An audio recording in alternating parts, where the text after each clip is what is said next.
हमारी company create होने के बाद जैसे ही हम सॉफ्टवेयर ओपन करेंगे तो ऐसी हमें स्क्रीन दिखेगी।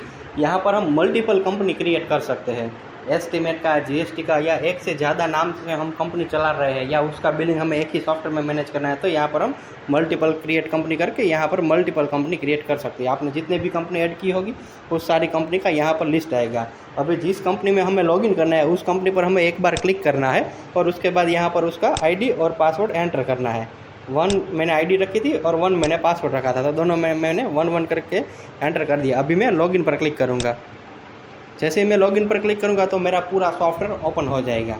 तो सबसे पहले हम इसके अंदर मैनेज करेंगे अकाउंट और आइटम। क्योंकि हमने नया सॉफ्टवेयर यूज़ करना शुरू किया है, तो ऑलरेडी हमारी जो पुरानी पार्टीज होगी जिसके पास से हम रेगुलर प्रोडक्ट बाय करते हैं या उसे प्रोडक्ट सेल करते हैं, तो उसकी हम अगर एक बार सबकी मास्टर एंट्री कर देंगे तो हर बार बिल बनाते टाइम उस पार्टी का नाम लिखना नहीं पड़ेगा, और हमारे पास जो भी स्टॉक पड़ा है उस स्टॉक की एंट्री कर देंगे हम आइटम के अंदर, ताकि अभी हम नया बाय और सेल करेंगे उसके हिसाब से ऑटोमेटिकली स्टॉक कैलकुलेट हो सके।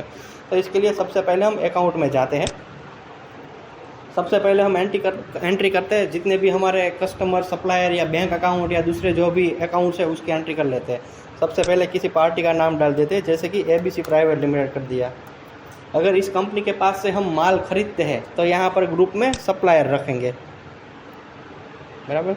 अभी आज हम सॉफ्टवेयर में पार्टी का एंट्री कर रहे हैं ABC प्राइवेट लिमिटेड का, तो अभी प्राइवेट लिमिटेड के इस कंपनी के पास से हमें जितना पैसा उसको देना बाकी है वो पैसा हम यहाँ पर मैनेज करेंगे। क्योंकि अभी जो पुराने बिल जो दिए हैं हमने वो बिल हम दोबारा बनाएंगे नहीं, लेकिन उसका जो पेंडिंग बैलेंस है वो अगर हम यहाँ पर डाल दें तो जो नया बिल बनेगा वो इसमें प्लस माइनस होकर आगे उसका हिसाब मेंटेन रखेगा। यहाँ पर उस पार्टी का एड्रेस डाल देंगे, उसकी सिटी डाल देंगे, फ़ोन नंबर डाल देंगे, ईमेल आईडी, उसकी बैंक डिटेल, जो डिटेल जिसकी जितनी हमको रिक्वायरमेंट है वो सारे हम इसमें फिल कर देंगे और उसके बाद सेव पर क्लिक कर देंगे, बराबर। चलो, एक पार्टी की चीज़ें होगी। अभी हम दूसरी एंट्री करते हैं। ये हमने सप्लायर की एंट्री कर ली। अभी हम एंट्री करते हैं कोई कस्टमर की। तो मान के चलो XYZ करके कोई हमारा कस्टमर है, तो उसकी एंट्री कर देते हैं हम। अगर कस्टमर है तो ग्रुप में हम कस्टमर लिखेंगे। अगर कस्टमर के पास से ऑलरेडी पैसा लेना बाकी है तो वो हम यहाँ पर लिख देंगे। क्योंकि हमने 6000 उससे लेना बाकी है। अभी हम नया बिल अगर क्रेडिट में बाकी में बनाएंगे तो 6000 के ऊपर वो चलता जाएगा, तो हमारा उसका जो आउटस्टैंडिंग है, जो लेजर है, वो अच्छे से मेंटेन हो सके।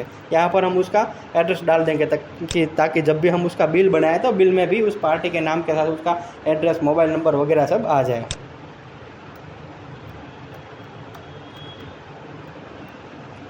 सिटी डाल देंगे ताकि कई बार हमें सिटी वाइज अगर उगराणी का लिस्ट निकालना है, जिस सिटी हम जा रहे हैं उस सिटी में हमारे कस्टमर को या सप्लायर को विजिट करना है तो हम सिटी वाइज फ़िल्टर कर सकें, इसलिए यहाँ पर हम सिटी भी ऐड कर सकते हैं। ईमेल आईडी, उसकी बैंक डिटेल, वो जो भी हमारी रिक्वायरमेंट है वो हम यहाँ पर ऐड कर सकते हैं। उसका GST नंबर, यहाँ पर हम उसका GST नंबर डाल देते हैं।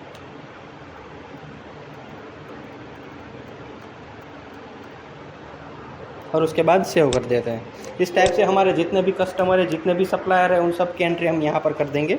अभी हम एक बैंक अकाउंट भी क्रिएट कर लेते हैं। फॉर एग्जांपल, मान लो कि मैं SBI का बैंक अकाउंट मैनेज कर रहा हूँ तो SBI डाल देता हूँ, ताकि मैं बैंक से जो भी ट्रांजैक्शन करूँ उसकी एंट्री भी मुझे इसके अंदर करनी है तो वो मैनेज हो सके। अगर मुझे बैलेंस भी मेंटेन रखना है तो मैं यहाँ पे करंट बैलेंस भी ऐड कर दूँगा, ताकि नया ट्रांजैक्शन जो भी आएगा जाएगा उसके हिसाब से ये मुझे बता देगा कि अभी बैंक में कितने पैसे पड़े हुए हैं। तो इस टाइप से हमें हमारे जितने भी अकाउंट है उसकी एंट्री यहाँ पर एक ही जगह पर करनी है, अकाउंट में जाके। बस ग्रुप डिफरेंट ले लेना है, बाकी सारी एंट्री एक ही जगह पर कर देनी है। अब चलो, अभी हम हमारा स्टॉक है उसकी एंट्री करते हैं। जो हमारा मास्टर स्टॉक, हमारी मास्टर आइटम्स प्रोडक्ट्स है उसकी एंट्री के लिए हम यहाँ पर आइटम पर क्लिक करेंगे। आइटम पर क्लिक करने के बाद हम यहाँ से हमारी जो भी प्रोडक्ट्स है उसकी एंट्री करेंगे। यहाँ पर हमारी प्रोडक्ट का नाम ऐड कर देंगे, यहाँ पर उसका HSN कोड ऐड कर देंगे, यहाँ पर उस पर कितने % टैक्स लगने वाला है वो हम ऐड कर देंगे। ये अपने आप, अगर IGST वाला होगा तो IGST कैलकुलेट कर देगा, अगर बिल CGST और SGST वाला होगा तो ऑटोमेटिकली उस हिसाब से कर देंगे। अभी ये जो यूनिट है उसमें हमें सिलेक्ट करना है कि ये जो प्रोडक्ट है वो हम पीसीस में, बॉक्स में, लीटर में, किस में बाय या सेल करेंगे, वो हम यहाँ पर सिलेक्ट कर देंगे। अगर हमें बार कोड मैनेज करना है, अगर वो प्रोडक्ट हम रेडीमेड लेती है तो यहाँ पर उसका बार कोड लिख देंगे या स्कैन करेंगे तो ऑटोमेटिक आ जाएगा। अगर हमें खुद से नया बार कोड जनरेट करना है तो भी हम यहाँ पर मैन्युअली भी लिख के हमारा अपना बार कोड बना सकते हैं, या बाय डिफ़ॉल्ट लाना है तो भी यहाँ पर आ जाता है, और ये बार कोड आगे जाके प्रिंट भी हो जाएगा। उसके बाद ओपनिंग स्टॉक, यानी कि प्रोडक्ट 1 है, हम आज से सॉफ्टवेयर यूज़ करने का शुरू कर रहे हैं, तो प्रोडक्ट 1 हमारे पास ऑलरेडी कितने स्टॉक है, मान के चलो हमारे पास इसका 50 का स्टॉक है। अगर मैं यहाँ पर 50 डाल देता हूँ तो अभी मैं जब नई 10 और परचेस करूँगा तो मेरा टोटल 60 हो जाएगा। अभी उस